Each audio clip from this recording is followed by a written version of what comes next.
When you have a show about gratitude, you've got to be grateful for your sponsors. And in that life of gratitude, we all have guides.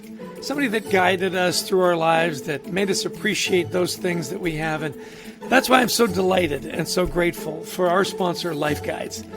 Life Guides is a peer-to-peer community that helps people navigate through their day-to-day stressors by providing a place of empathy, listening, wisdom, and support with a guide who has walked in your shoes, experiencing the same challenge or life experience as you. A true life guide. And because you're listening to our gratitude podcast, if you go to their website, lifeguides.com/schedule a demo and add the code HEALTHY2021. The code is HEALTHY2021 in the free text box. You'll get 2 months of their services for free. 2 months for free. So sign up, show your team you care, get a life guide, be grateful for those guides in your life, as I am grateful for our sponsor, Life Guides.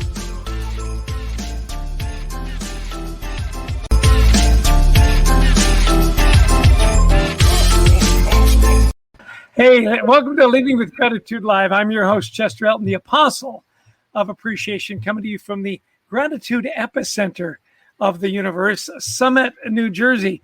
Our program is based on our Wall Street Journal bestselling book, Leading with Gratitude. We say, give us 30 minutes. We'll give you, great information, great inspiration, and a roadmap to a personal life at work and at home of gratitude. Well, I want to introduce to you my new friend. We've been trying to get this broadcast going for quite a while. He is the author of a wonderful book called The Future Leader. Jacob Morgan, welcome back to the program. We had a great fun talking for 10 minutes last night. What do you have to say to the our growing audience here today? Well, hello, everyone, and thanks for joining us again. Yeah. I love this topic of leadership, and I love your take on the future leader. It's not just leadership now. It's what you've got to do to be a great leader in the future. So what really inspired you to write the book, The Future Leader? Well, because I would get a lot of questions from leaders, so let me take it back. So before the pandemic, one of the things that I would do, and one of the things that I'm sure you would do as a speaker, is you travel around the world, you give a lot of talks at conferences and events. And one of the common questions that I would get from business leaders when I would give talks is, okay, yeah, we get kind of what's going on now, but where are things going in the future? What should we be doing? What should we be thinking about now? What should we be teaching our people now so that we can be ready to lead in whatever this new world of work is going to look like? And I certainly had some ideas on that, but I couldn't find any real research that specifically outlined how is leadership changing? Is it changing? And if so, what is leadership going to look like? And so I decided to embark on a research project to explore that. And that's pretty much what the book is based on. Now, you interviewed lots of different people for this book. I mean, I love your research bent. Were there certain interviews that really gave you that aha as to what really needs to happen to create an excellent future leader? Every CEO interview that I had was great. I mean, I learned something different from all of them. When I met with Mark Hurd, who unfortunately passed away, the former CEO of Oracle, we met in person, and just, that was a wonderful conversation. When I spoke with Hubert Joly, the former CEO of Best Buy, so many amazing business leaders had the opportunity to speak with Paul Pullman, the former CEO of Unilever. I think I learned something from each one of those business leaders, but perhaps the most interesting thing is that they all think about leadership differently. Mm-hmm. And it really taught me that leadership is a very subjective thing. There's no clear-cut definition of leadership that all the most successful CEOs share. It is different depending on the CEO that you talk to. Was there anything that they all had in common? Like, were they all sort of people focused? Were they all, we love to say that the great leaders all have this thread of gratitude. What did you see that they all had in common, even though they expressed it and led differently? Well, what's interesting, they were not all people focused. Some of the CEOs I interviewed, I said, how would you define leader and leadership? Which, by the way, separate note, that was the hardest question for CEOs to answer, because what I found is that a lot of us, we assume that we know what good and bad leadership looks like. And so as a result, we don't spend enough time trying to define it or explain it. Meaning it's kind of like trying to explain or define water. We all know what water is, and so we never take a step back to explain it. So the question that I asked all these CEOs is, if I came from another planet and I had no concept of leader or leadership, how would you explain it to somebody who's not familiar with it? And that really, really stumped all of the CEOs who I spoke with. And they were all kind of like, that's a good question. Like, nobody's ever asked me that before. But the responses I got were across the board. I got somebody, for example, like Hans Vestberg, the CEO of Horizon Communications, and he said leadership is really just all about ensuring the success of the business, and pretty much everything else is footnotes, right? So he was he was a little bit more skewed towards, I would say, the results, the ROI, the financial stuff. And then you would get somebody else like a Hubert Joly, like a Paul Pullman, who didn't really talk about the financial performance of the business. Yet the interesting thing is, Hans Vestberg has been a very, very successful CEO. Hubert Joly has been a very, very successful CEO, but they both approach leadership differently. So the important thing is the way that you define leadership as a CEO, as a business leader, it not only influences the culture of the company, but also the success of the business. If you focus on dollars and cents, that's going to be the type of culture that you create. Those are the types of leaders who will get promoted. If you focus on being on gratitude, on being a purpose-driven leader, then those are the types of leaders who will get promoted. So it's kind of like the way that you define it dictates the filters in your company. Isn't that fascinating? We have this wonderful international audience. We got Priya from India. We've got folks from Cameroon. We've got Ayush, I hope I said that right, from India as well. We've got folks coming in from Nigeria, John from Lagos, Nigeria. Did you find, as you interviewed leaders, that they had to lead differently in different parts of the world? Did you delve into that at all? Not so much as far as leading differently in different parts of the world, but I did speak with a lot of business leaders, not just in the United States, but also in parts of the world like Turkey, like Japan, like Australia. And so there were a lot of very, very common threads and themes that came up from these CEO interviews. And that's pretty much what the book is about. What are the common skills and mindsets that these CEOs identified as being most crucial for leaders? So you do divide it up into skills and mindsets. And I love the titles of your book. You're clearly a sci-fi guy, which is wonderful. You talk about the 5 mindsets. You've got the explorer, the chef, the servant, the global citizen. And then the skills, you've got the futurist, the Yoda, which I love. Yes. The translator, the coach, and the tech teenager. Let's go to the 4 mindsets. Do you need to have all 4 to be a great leader, or can you really be excellent in just one? Well, you could, of course, certainly be excellent in just one. You can pick one and excel at that, but then I don't think that's going to make you a great leader. So, for example, let's say you pick the mindset of the chef, which is all about balancing humanity and technology inside of your organization. You might be the best chef, so to speak, that there is. You have a very good sense of balancing humanity and technology, but you lack in the areas of recognizing your people. You lack in the areas of being, having the servant mindset.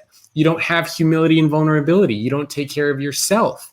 You might lack in the explorer mindset, where you don't practice having a growth mindset. You're not agile and nimble. Or the global citizen mindset, meaning you're not able to think big picture and you're not comfortable surrounding yourself with people who are not like you.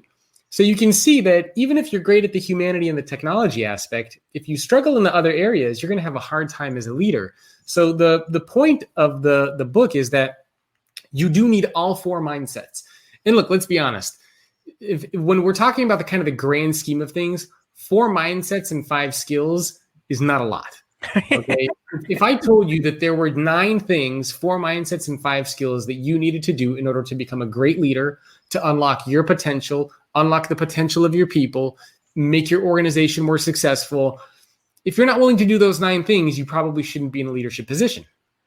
Yeah, it is interesting. We'd love to get your questions, by the way. Put them in the chat box. I'm sure you've got a lot of questions about your definition of leadership, how it might apply to your country. We've got folks from the UK and Colombia and Namibia, by the way, which is a first-time caller, which is great. You have a lot of great stories here. But before we get to that, we've talked about the mindsets, the skills. Again, the 5 skills, the futurist, the Yoda, the translator, the coach, and the tech teenager. Expound on those a little bit and why those are so crucial. And I want you to delve into Yoda in particular, and of course the tech teenager. You have such creative titles for your chapters. You're making me pull open the book to make sure I don't forget any of them. Yoda, a great leader he was. Yes. I actually have a funny story about the Yoda one, which we'll get to. Okay, so the 5 skills. So interestingly enough, the most important skill that these CEOs identified as being most crucial for leaders is the skill of the futurist, which is in terms of thinking in terms of possibilities and scenarios, not just in terms of picking one path and going down it. I draw the analogy with chess. What separates a great chess player from a somewhat novice chess player is a novice chess player will see one move on the board. That's the only move I can make. That's the only move my opponent will reply with. But the reality is that top grandmasters, they think in terms of multiple scenarios, multiple options. That was the number one skill that these CEOs identified as being most crucial. Another skill that we have is the skill of the coach. The skill of the coach is pretty much exactly what it sounds like. It is unlocking the potential of your people. And so, for example, if you've ever watched any kind of sporting event, basketball, tennis, hockey, whatever it is, whenever the team wins, whenever the athlete wins, they typically say we couldn't have done it without our coach. And it doesn't mean that the coach is the best player, but what the coach does is they help you become a better version of yourself. They help you do things that you didn't know that you could do. But the difference is that a lot of leaders, they think that their job as a coach, as a leader, is to just help make other people more successful. And that is kind of getting you some of the way there, but it's not the full story. So I want to challenge everybody watching and listening that I want you to add 2 words to the end of that. Help make everyone more successful than you. If you add those 2 words to the end of that, that's where the time, the attention, the focus, the dedication comes into play. Because you can spend 5 minutes with somebody and you know what? They're a little bit more successful, just a tiny bit more successful. And you could say, look, I'm a great leader. They're a little bit more successful. That's not the case, right? We want to get people to be even more successful than you. So that's what the skill of the coach is all about. Now, let me jump in there for just a second, because in order to do that, doesn't there need to be a certain amount of humility on the leader's part? Often we when we say we work for bad leaders, is they always wanted to be the smartest person in the room, and your idea was never quite as good as his or hers. So talk a little bit about that, because I love that concept. I want to make you better than me, and yet I think that's hard for a lot of leaders, isn't it? It is. That's why if you go back to the mindsets, part of the mindset of the servant is humility and vulnerability. And so this is why these things play together, because if you don't have the mindsets are how you think, and the skills are things that you do. The skills are the manifestations of the mindsets. So if you don't have the mindsets, it's going to be very hard for you to practice the skills. So for example, if you don't believe that people should come before profits, if you don't believe that you should help make other people more successful than you, then how are you going to practice it? And more importantly, if you try to practice it and it's not authentic, right? I mean, if for example, we were at the same company and I was like, you know what? And I was your boss, and I had this mentality of like, you know what? I'm Chester's boss. Darn it, that guy needs to do everything that I tell him to do, command and control. He shouldn't be asking me any questions. Meanwhile, I try to help you become more successful. You can see that my brain is not going to be able to process, how do I help Chester become more successful, but I want to protect myself. I believe that Chester should just be doing what I tell him to do. So the skills and the mindsets match up. Excellent. Okay, so deep dive on Yoda. Yes. And as I mentioned, I have a funny story about Yoda, which I can share. So Yoda is all about emotional intelligence. And this is specifically empathy and self-awareness. Empathy is about putting yourself into somebody else's shoes, seeing things from their perspective.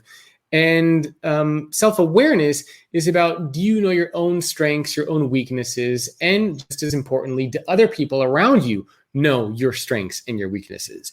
Because it's one thing when you identify yourself as a certain way, but do other people see you the same way? So for example, if one of your skills, your perceived skills is around communication, you might think, you know what, I'm the best darn communicator that's out there. Well, if everybody around you says, hey, you know what, Jacob is a terrible communicator, you know, there's clearly a misalignment between my self-awareness, my internal and my external self-awareness. So that's what that piece is. And the kind of funny story about Yoda is that I was giving a talk to a large pharma company, and this was, I think it was earlier this year, actually. And I was giving my talk about Yoda, and after my talk, one of the top executives came up to me in a very, very serious tone, and he's like, Jacob, I love the concept of Yoda, but have you thought about renaming it to Baby Yoda? And I was like, this guy's trolling me, right? Like, yeah. He can't be serious. And he's like, have you seen The Mandalorian? Because the Baby Yoda is also very emotionally intelligent. And I'm like, all right, where are the cameras? This guy's punking me. Like, something weird's going on here.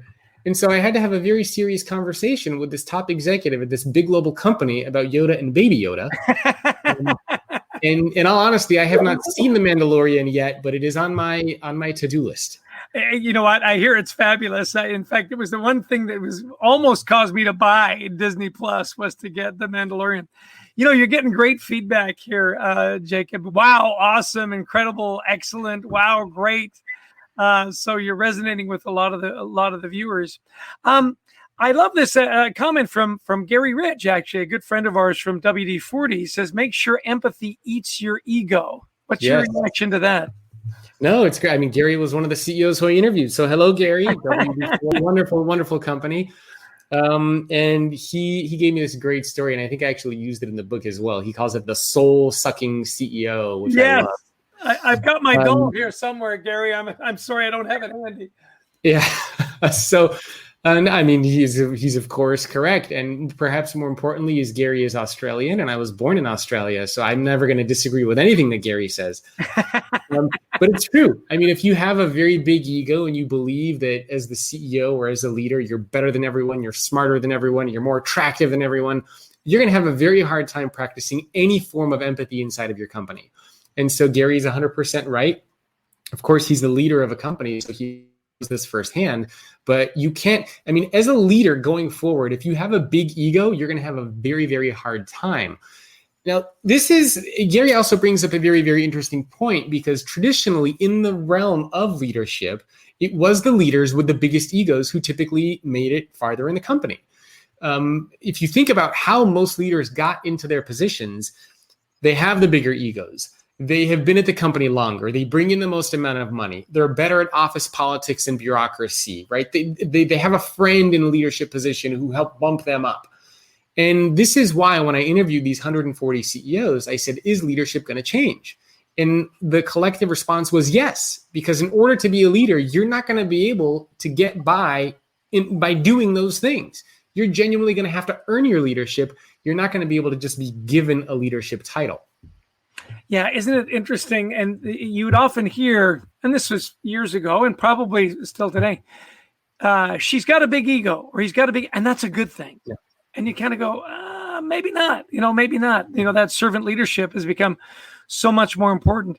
Talk to me about what you're talking to leaders about today. Clearly, when you wrote the book, the pandemic wasn't in full bloom, right? So knowing what you know about your mindsets and skills and so on, is there a particular area where CEOs really need your help now in becoming the best leader of the future they can be? The interesting thing is that, so the book is called The Future Leader. And so I think one of the most crucial aspects here is that the timeline for becoming the future leader has shrunk. In other words, this isn't just about becoming the future leader. This is about being the present leader. And so the timeline that I looked at, my goal was, let's look out 10 years. What is a leader going to look like in the year 2030? And so the book was a map on how do you, of course, become a successful leader now, but stay a successful leader through the next decade by practicing these skills and mindsets. But what we've seen in the world of business now, with things like COVID, with Black Lives Matter, with the social and racial injustice that's out there, is that these are crucial things to practice now. And the interesting thing is, I actually had a couple of people on my podcast, top business leaders at big global companies, chief human resource officers, that kind of level. Two of whom who have since been fired or let go from their organizations because they were not able to practice these skills and mindsets effectively. And I won't name names necessarily, although I did write a LinkedIn post about it. But one was the CHRO of 24 Hour Fitness, and the other one was the CHRO of Adidas. So Beth Tasca and Karen Parkin, right? I mean, and at the time when I interviewed them 5 years ago, they were very globally respected, top CHROs in the space, and they received a lot of backlash through some actions, through some responses that they did internally and externally, and they're no longer with the company anymore. So this just goes to show that as a leader, you need to adapt. Otherwise, it's not just your peers who are going to force you out. It's going to be your employees who force you. They will rise up against you and say, this should not be a leader. This person should not be a leader in the company. So the crucial thing here is don't just practice this for your company. These are crucial things to practice in terms of self-preservation. And so the biggest question that I get from a lot of these business leaders is kind of what we've been talking about, is they say, look, we get the world is changing. We understand that we are living in a new world. Work is changing. Just everything is changing. How do we lead effectively? How do we deal with these changes? How do we keep employees engaged? How do we get our leaders to challenge the conventional mindsets and approaches that they've always had around leadership? And so this is the mentality that a lot of business leaders and organizations, why they bring me in, is to help get them to make that switch of leadership is changing. It's not what it used to be. And here's what you need to do. I love we popped up on the screen, the futureorganization.com. Is that's the best website for people to get information, learn more about your work? So that's my personal website. But if people, for example, want to get a PDF that just outlines these skills and mindsets, along with a quote from some of the CEOs that I interviewed, for that, you can go to theleadershipdigest.com, theleadershipdigest.com. And we also put an assessment. Am I allowed to mention the assessment too? Absolutely. Okay, cool. So if you want to see how well you're practicing these skills and mindsets, you can go to futureleadersurvey.com. And then maybe one last thing I'll mention is we just put out a course that is based on this book. And if people are interested in that, you can go to futureleadercourse.com. Okay, well, we've got Christy Lawrence, who's the ghost of the machine, and she's typing away madly so we can pop it up on the screen from her back porch in Atlanta, Georgia. We'll give Christy a shout out at the end of the show. Great resources. And I love that you share so much of that. One of the things we love to do on the show is obviously introduce our viewers and listeners to really interesting people and interesting concepts. More important than that is the tools to actually get it done. So these assessments, clearly your book, which I know is available on Amazon. And by the way, anybody can buy just one book, right? Buy one for yourself and one for a friend. There's nothing wrong with that. This is why I love you, Chester. Hey, you've got some great stories in the book. And one in particular, you talk about the CEO of Taylor Morrison, Cheryl Palmer, and the two letters, which I just think is so ridiculously heartwarming. I'd be remiss if I didn't ask you to tell that story again. So Cheryl Palmer, and I'm actually scrolling through the book to see if I can find the full quote from her. But Cheryl Palmer is the CEO of a company called Taylor Morrison. And here's the quote, which I can read as well. And so Taylor Morrison is a home building company. And when I interviewed a lot of these CEOs, I would ask them, what one moment most shaped your approach to leadership or who you are as a leader? Was there a specific moment in your life that caused you to approach leadership in a certain way? And Cheryl gave me one of my favorite answers, and it was a personal story of hers. And the story she said, it was kind of like a tale of two letters, so to speak. And what happened is the hardest choice that Cheryl ever had to make was to write two letters to her team. One letter was basically, I'll see you in 6 weeks.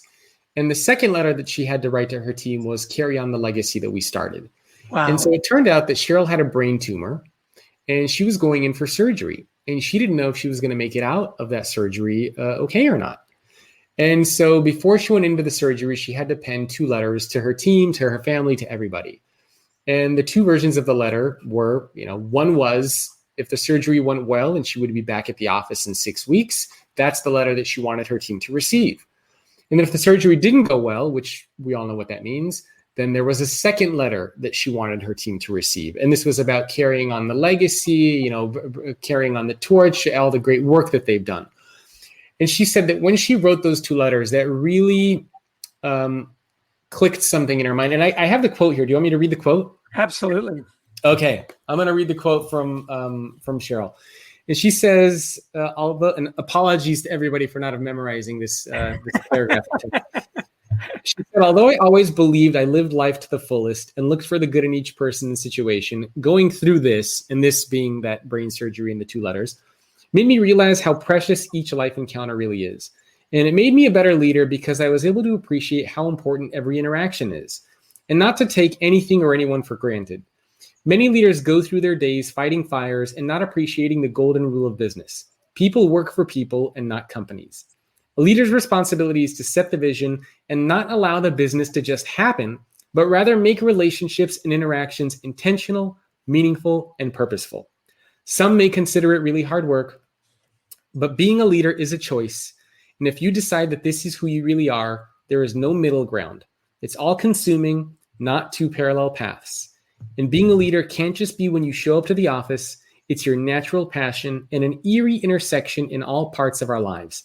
But when you really do it, it's the most rewarding life journey in the world. And every time I read that quote and share that story, I always get goosebumps when I share it. Oh, yeah. And it was, the really touching thing was there was going to be a part of the business that was going to be sold in the UK.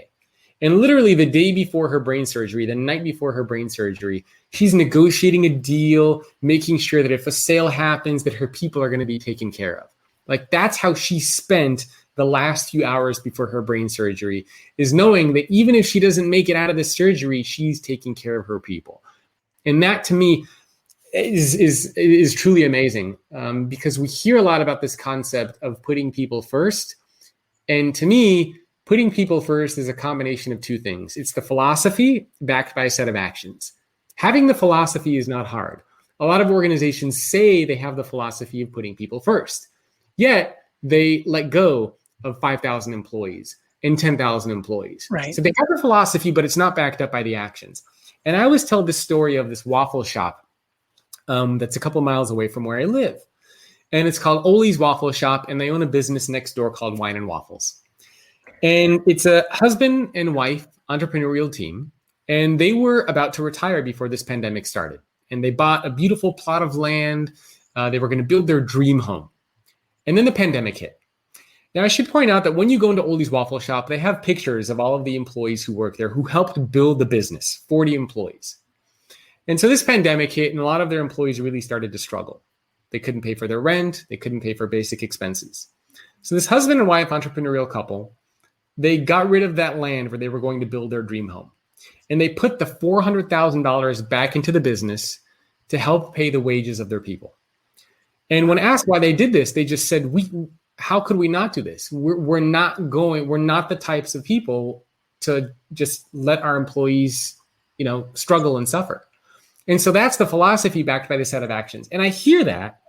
And then you hear stories of these big companies who are letting go of 5,000 employees or 10,000 employees. And it makes me wonder, like, this waffle shop is able to figure it out. And you, with your multi-billion-dollar valuation, you're telling me that you can't figure it out? It's kind of like, so that's what I mean when I say leading by putting people first. Philosophy, but you need the actions behind it. Yeah. And I love when they're true to their promise, right? Yes. Really interesting. Ryan Allen says in the comment section, he says the problem is people don't respect leaders anymore. And I think it's because their actions don't match up. Well, Susan Smith, a great question on the screen right now. Do you believe empathy can be learned by leaders? Of course. Yeah. I mean, I think any of these things can be learned by leaders. Part of the challenges with empathy, especially from a leadership perspective, is they can't practice what they don't see. So, if a leader is isolated in their ivory tower in their beautiful corner office and they don't see the other aspects of the business, it's very hard for them to practice empathy. But, there are several organizations, I think even Amazon does this. They have their leaders spend time in the call center, talking to customers, right? So they can see and experience firsthand what it's like to be a customer and what it's like to work with these customers. So if you want your leaders to practice empathy, put them in those actual positions. Have them experience what everybody else is experiencing. Don't just necessarily tell them about it, but have them go through it. Take a leader out of their comfort zone. Get rid of your beautiful corner office and your parking spot that's right next to the building. park where everybody else is half a mile away and walk to the office every day and see how you feel after that. Yeah, walk in their shoes, right? Walk in their shoes. Have them go through all this. Time always flies because you're always so engaging. We got like 2 minutes left. I do like this question, though. What is the difference between a mentor and a coach? Is it long-term sustainable development as the mentor and the coach is more immediate? What would you say to our LinkedIn user? Yeah, it's kind of tough. Sometimes it comes down to semantics because I know some people define coach and mentor the same way. Some people talk about it differently. So it's kind of hard to say specifically what the difference is. I mean, ultimately, I think, a coach might, and this is how I've heard some people explain it. Sometimes people view a coach as somebody who's a little bit more engaged and active and participatory, whereas a mentor is kind of like the guide who's not as involved with the weeds per se, but they kind of sit back and they're there whenever you want to come to them for advice or feedback. But again, that's not necessarily true for everybody. I think a good coach is a good mentor, and a good mentor is also a good coach. So they both kind of go together. Yeah. But as far as is one long term versus one short term, I think that's just kind of semantics. Well, it's really interesting. Now, of course, at the end of the show, we're getting all these great questions. So we'll go in and we'll answer them. Do you think African leaders can learn empathy and so on? How do you get people to change their priorities? Well, by the way, the roadmap to all of this is in, Jacob's brilliant book, The Future Leader, 9 Skills and Mindsets to Succeed in the Next Decade. Highly recommend it. It's published by Wiley, available on Amazon. We've got all kinds of websites that we've mentioned to you. Please go there. We always like to ask the question from our book is, where did you find your gratitude today? Hashtag find your gratitude. So Jacob, today, and it's a little earlier where you are than where I am, but where did you find your gratitude today? So this morning, so we have a soon to be 3-month-old. Congratulations. And I actually filmed him doing this. So he was sleeping and I woke up and, my wife was already downstairs at 5 a.m. So he's sleeping in his little bassinet next to us. And I walked over there and, there's the moment where like a little baby is first starting to wake up and their kind of eyeballs are opening up. And I did a little video of him. And the first thing he did when he was opening his eyes, he just let out this big smile. Before he even fully opened up his eyes. And I was like, man, that's the way to start the day. He didn't even open his eyes yet. And while he's still half asleep, he's already got the smile on his face. And that made me smile. And that gave me my gratitude for the day. Isn't that great? I got to share a great story with my dad, who was my best friend. I had a similar story. I said, Dad, Cassie's our first baby. Of course, I'm youngest of 5. Cassie was like the 25th grandchild or whatever. He goes, yeah, that's sweet. It was probably just gas. At any rate, hey, listen, it's been a delight. Make sure you pick up your copy of The Future Leader. Highly recommended. Great ideas. There we go. Leading with gratitude. We're grateful for your time coming to spend with us. Follow us on LinkedIn. We've got a wonderful newsletter, the Gratitude Journal on LinkedIn. Please share it with friends. We're going to go in and answer all of your other questions. It's been great to be with you. We say, look, lead with gratitude. It's not just a great way to lead your organization. It's a great way to lead your life. I hope you'll be a little more grateful, a little more kind, and a little more patient. And that's our story, and we're sticking to it. Wave to the crowd, Jacob. It's wonderful to have you with you. You guys have a gratitude-filled day and become the future leader that your people need. Take care, everybody. Cheers. And there's always a